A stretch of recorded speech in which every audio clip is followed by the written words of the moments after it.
सिद्ध धार्मिक स्थानों को देखने के लिए और सिद्ध पुराण ग्रंथों को सुनने के लिए हमारे चैनल को सब्सक्राइब करिए। जय माँ दुर्गे।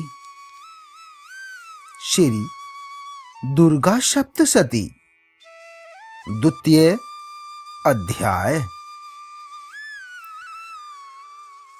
ओम मध्यम चरित्र के विष्णु ऋषि महालक्ष्मी देवता औष्णिक छंद शाकंभरी शक्ति दुर्गा बीज वायु तत्व और यजुर्वेद स्वरूप हैं।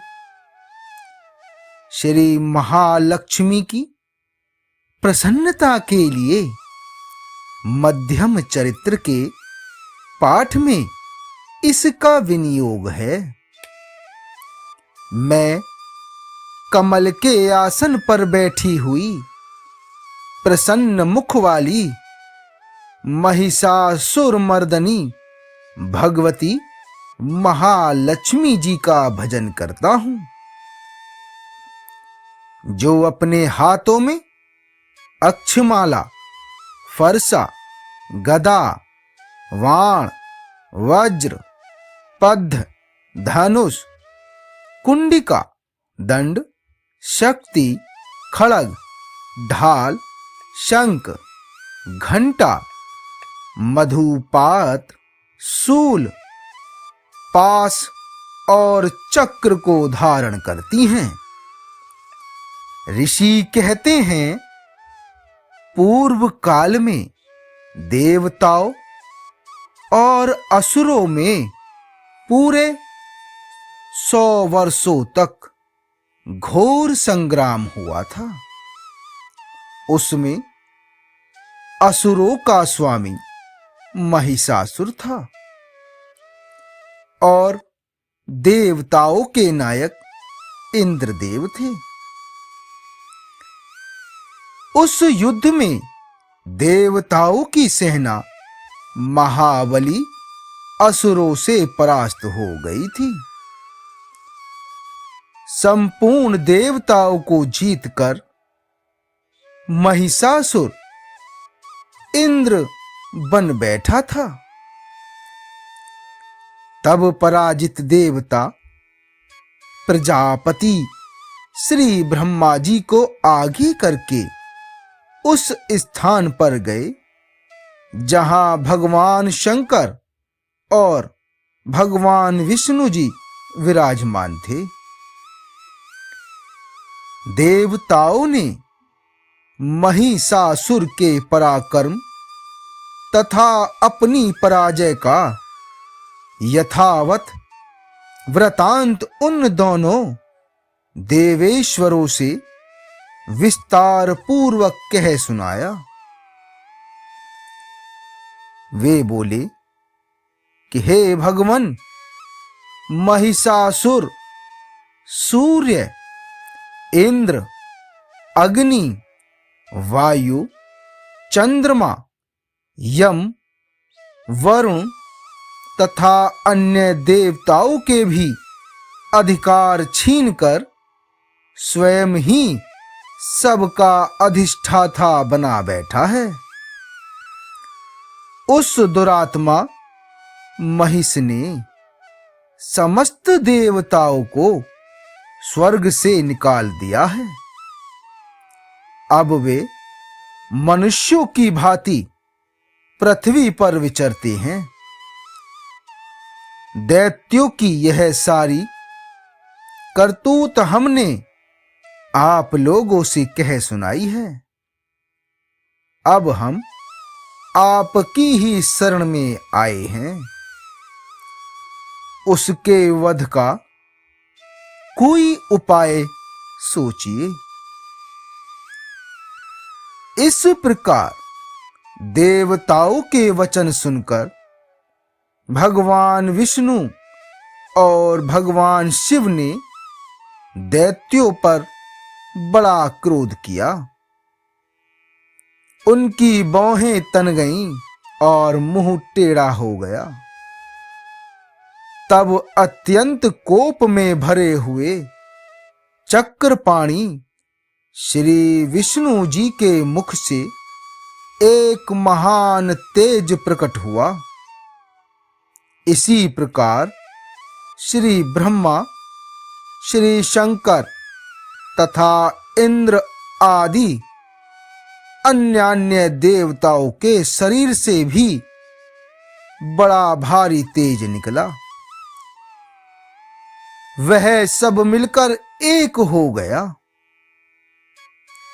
महान तेज का वह पुंज जाज्वल्यमान पर्वत सा जान पड़ा। देवताओं ने देखा, वहां उसकी ज्वालाएं संपूर्ण दिशाओं में व्याप्त हो रही थीं। संपूर्ण देवताओं के शरीर से प्रकट हुए उस तेज की कहीं तुलना नहीं थी। एकत्रित होने पर वह एक नारी के रूप में परिणत हो गया और अपने प्रकाश से तीनों लोकों में व्याप्त जान पड़ा। भगवान शंकर का जो तेज था, उससे देवी का मुख प्रकट हुआ। यमराज जी के तेज से उनके सिर में बाल निकल आए। श्री विष्णु भगवान के तेज से उनकी भुजाएं उत्पन्न हुईं। चंद्रमा के तेज से दोनों स्तनों का और इंद्रदेव के तेज से मध्य भाग का प्रादुर्भाव हुआ। वरुण के तेज से जंघा और पिंडली तथा पृथ्वी के तेज से नितंब भाग प्रकट हुआ। श्री ब्रह्मा जी के तेज से दोनों चरण और सूर्य के तेज से उनकी अंगुलियां हुईं। वसुओं के तेज से हाथों की अंगुलियां और कुबेर के तेज से नासिका प्रकट हुई। उन देवी के दांत प्रजापति के तेज से और तीनों नेत्र अग्नि के तेज से प्रकट हुए। उनकी भौहें संध्या के और कान वायु के तेज से उत्पन्न हुए। इसी प्रकार अन्य देवताओं के तेज से भी उन कल्याणमयी देवी का आविर्भाव हुआ। तदंतर समस्त देवताओं के तेज पुंज से प्रकट हुई देवी को देखकर महिषासुर के सताए हुए देवता बहुत ही प्रसन्न हुए। पिनाकधारी भगवान शंकर ने अपने शूल से एक शूल निकालकर उन्हें दिया। फिर भगवान विष्णु ने भी अपने चक्र से चक्र उत्पन्न करके भगवती को अर्पण किया। वरुण ने भी शंख भेंट किया। अग्नि ने उन्हें शक्ति दी और वायु ने धनुष तथा बाण से भरे हुए 2 तरकस प्रदान किए। सहस्त्र नेत्रों वाले देवराज इंद्र ने अपने वज्र से वज्र उत्पन्न करके दिया और ऐरावत हाथी से उतारकर 1 घंटा भी प्रदान किया। यमराज ने काल दंड से दंड, वरुण ने पाश, प्रजापति ने स्फटिकाक्ष की माला तथा श्री ब्रह्मा जी ने कमंडलू भेंट किया। सूर्य ने देवी की समस्त रोमकूपों में अपनी किरणों का तेज भर दिया। काल ने उन्हें चमकती हुई ढाल और तलवार दी। क्षीर समुद्र ने उज्ज्वल हार तथा कभी जीर्ण न होने वाले 2 दिव्य वस्त्र भेंट किए। साथ ही उन्होंने दिव्य चूड़ामणि, 2 कुंडल, कड़े, उज्ज्वल अर्धचंद्र, सब बाहुओं के लिए कैयूर, दोनों चरणों के लिए निर्मल नुपुर, गले की सुंदर हसली और सब अंगुलियों में पहनने के लिए रत्नों की बनी अंगूठियां भी दी। विश्वकर्मा ने उन्हें अत्यंत निर्मल फरसा भेंट किया। साथ ही अनेक प्रकार के अस्त्र और अभेद कवच उनको दिए। इनके सिवा मस्तक और वक्षः स्थल पर धारण करने के लिए कभी ने कुम्हलाने वाले कमलों की मालाएं दी। जलधि ने उन्हें सुंदर कमल का फूल भेंट किया। हिमालय ने सवारी के लिए सिंह तथा भांति भांति के रत्न समर्पित किए। धनाध्यक्ष कुबेर ने मधु से भरा पान पात्र दिया तथा संपूर्ण नागों के राजा शेषनाग ने, जो इस पृथ्वी को धारण करते हैं, उन्हें बहुमूल्य मणियों से विभूषित नागहार भेंट दिया। इसी प्रकार अन्य देवताओं ने भी आभूषण और अस्त्र शस्त्र देकर देवी का सम्मान किया। तत्पश्चात उन्होंने बारंबार अट्टहास पूर्वक उच्च स्वर से गर्जना की। उनके भयंकर नाद से संपूर्ण आकाश गूंज उठा। देवी का वह अत्यंत उच्च स्वर से किया हुआ सिंहनाद कहीं समा न सका। आकाश उसके सामने लघु प्रतीत होने लगा। उससे बड़े जोर की प्रतिध्वनि हुई, जिससे संपूर्ण विश्व में हलचल मच गई और समुद्र भी कांप उठे। पृथ्वी डोलने लगी और समस्त पर्वत हिलने लगे। उस समय देवताओं ने अत्यंत प्रसन्नता के साथ सिंहवाहिनी मां भवानी से कहा कि हे देवी, तुम्हारी जय हो।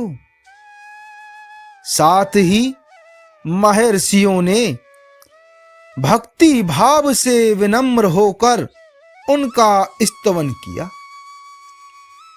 संपूर्ण त्रिलोकी को क्षोभग्रस्त देख दैत्यगण अपनी समस्त सेना को कवच आदि से सुसज्जित कर हाथों में हथियार ले सहसा उठकर खड़े हो गए।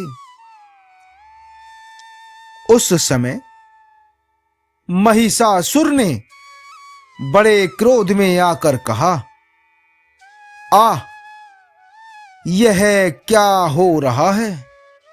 फिर वह संपूर्ण असुरों से घिरकर उस सिंहनाद की ओर लक्ष्य करके दौड़ा और आगे पहुंचकर उसने देवी को देखा, जो अपनी प्रभा से तीनों लोकों को प्रकाशित कर रही थीं। उनके चरणों के भार से पृथ्वी दबी जा रही थी। माथे के मुकुट से आकाश में रेखा सी खिंच रही थी तथा वे अपने धनुष की टंकार से सातों पातालों को क्षुब्ध किए देती थीं। देवी अपनी हजारों भुजाओं से संपूर्ण दिशाओं को आच्छादित करके खड़ी थीं। तदंतर उनके साथ दैत्यों का युद्ध छिड़ गया। नाना प्रकार के अस्त्र शस्त्रों के प्रहार से संपूर्ण दिशाएं उदासीत होने लगीं। चीछुर नामक महान असुर महिषासुर का सेना नायक था। वह देवी के साथ युद्ध करने लगा। अन्य दैत्यों की चतुरंगणी सेना साथ लेकर चामर भी लड़ने लगा। 60,000 रथियों के साथ आकर उदग्र नामक महादैत्य ने लोहा लिया। 1 करोड़ रथियों को साथ लेकर महाहनु नामक दैत्य युद्ध करने लगा, जिसके रोए तलवार के समान तीखे थे। वह असीलोमा नाम का महादैत्य 5 करोड़ रथी सैनिकों सहित युद्ध में आ डटा। 60 लाख रथियों से घिरा हुआ बाष्कल नामक दैत्य भी उस युद्ध भूमि में लड़ने लगा। परिवारित नामक राक्षस हाथी सवार और घुड़सवारों के अनेक दलों तथा 1 करोड़ रथियों की सेना लेकर युद्ध करने लगा। बिडाल नामक दैत्य 5 अरब रथियों से घिरकर लोहा लेने लगा। इनके अतिरिक्त और भी हजारों महादैत्य रथ, हाथी और घोड़ों की सेना साथ लेकर वहां देवी के साथ युद्ध करने लगे। स्वयं महिषासुर उस रणभूमि में कोटि कोटि सहस्त्र रथ, हाथी और घोड़ों की सेना से घिरा हुआ खड़ा था। वे दैत्य देवी के साथ तोमर, भिंदीपाल, शक्ति, मूसल, खड़ग, परशु और पट्ठस आदि अस्त्र शस्त्रों का प्रहार करते हुए युद्ध कर रहे थे। कुछ दैत्यों ने उन पर शक्ति का प्रहार किया, कुछ लोगों ने पास फेंके तथा कुछ दूसरे दैत्यों ने खड़ग प्रहार करके देवी को मार डालने का उद्योग किया। देवी ने भी क्रोध में भरकर खेल खेल में ही अपने अस्त्र शस्त्रों की वर्षा करके दैत्यों के वे समस्त अस्त्र शस्त्र काट डाले। उनके मुख पर परिश्रम या थकावट का रंच मात्र भी चिन्ह नहीं था। देवता और ऋषि उनकी स्तुति करते थे और वे भगवती परमेश्वरी दैत्यों के शरीर पर अस्त्र शस्त्रों की वर्षा करती रहीं। देवी का वाहन सिंह भी क्रोध में भरकर गर्दन के बालों को हिलाता हुआ असुरों की सेना में इस प्रकार विचरने लगा मानो वनों में दावानल फैल रहा हो। रणभूमि में दैत्यों के साथ युद्ध करती हुई अंबिका देवी ने जितने निश्वास छोड़े वे सभी तत्काल सैकड़ों हजारों गणों के रूप में प्रकट हो गए और परशु, भिंदीपाल, खड़ग तथा पट्टिस आदि अस्त्रों द्वारा असुरों का सामना करने लगे। देवी की शक्ति से बढ़े हुए वे गण असुरों का नाश करते हुए नगाड़ा और शंख आदि बाजे बजाने लगे। उस संग्राम महोत्सव में कितने ही गण मृदंग बजा रहे थे।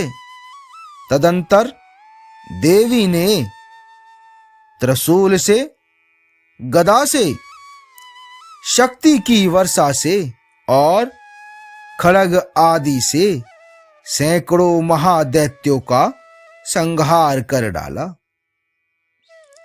कितनों को घंटे के भयंकर नाद से मूर्छित करके मार गिराया।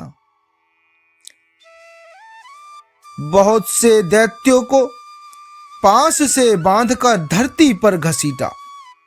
कितने ही दैत्य उनकी तीखी तलवार की मार से दो दो टुकड़े हो गए। कितने ही गदा की चोट से घायल हो धरती पर सो गए। कितने ही मूसल की मार से अत्यंत आहत होकर रक्त वमन करने लगे। कुछ दैत्य शूल से छाती फट जाने के कारण पृथ्वी पर ढेर हो गए। उस रणांगण में बाण समूहों की वृष्टि से कितने ही असुरों की कमर टूट गई। बाज की तरह झपटने वाले देव पीड़क दैत्यगण अपने प्राणों से हाथ धोने लगे। किन्हीं की बाहें छिन्न भिन्न हो गईं, कितनों की गर्दनें कट गईं, कितने ही दैत्यों के मस्तक कट कट कर गिरने लगे।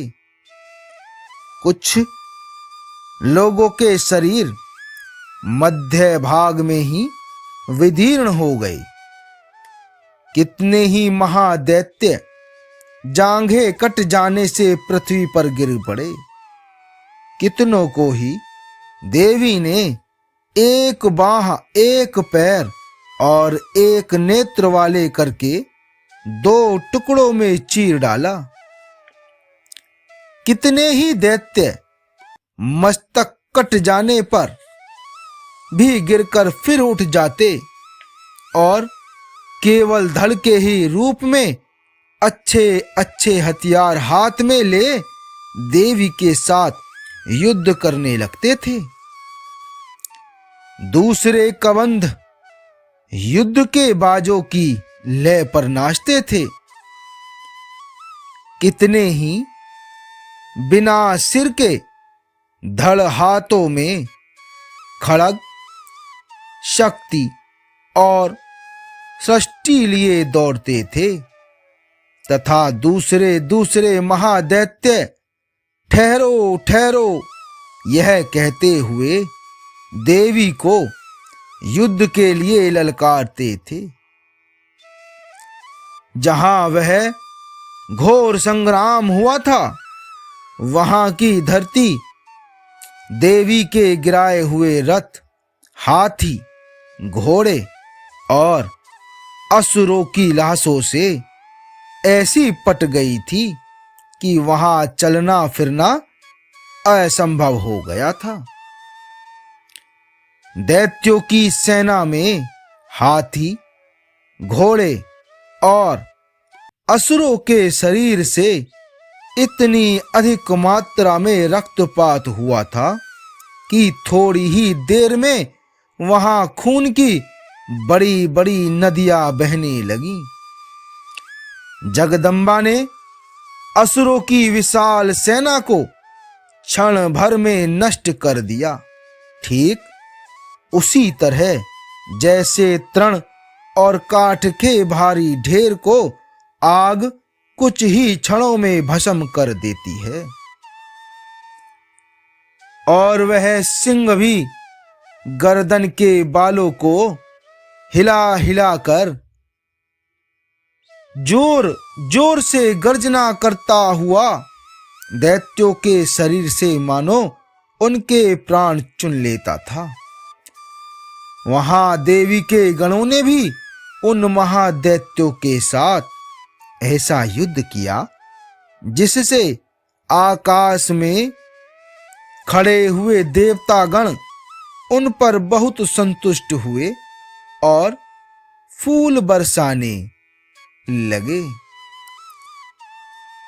श्री मार्कंडेय पुराणे सावर्णी के मनवंतरे देवी महात्म्य में द्वितीय है अध्याय। ओम तत्सत।